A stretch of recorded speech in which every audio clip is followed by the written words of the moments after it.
బయటికి ఏమోకండి మంచిగా అందరూ ఫ్యామిలీతో మంచిగా ఎంజాయ్ చేయండి అమ్మని కలుసుకుంటూ. Once again all of you happy Deepavali. అది ఎట్లుందో చూడు. రైట్.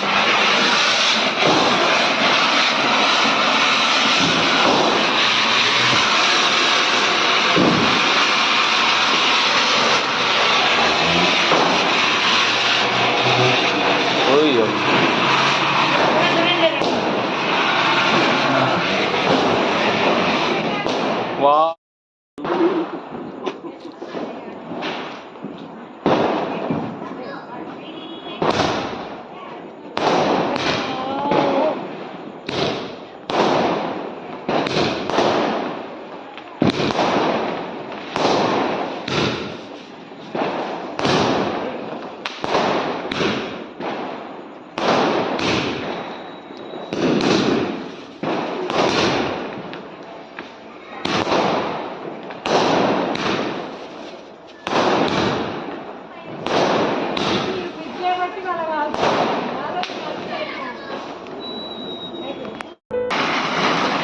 ఏ వస్తున్నాయి ఇవి.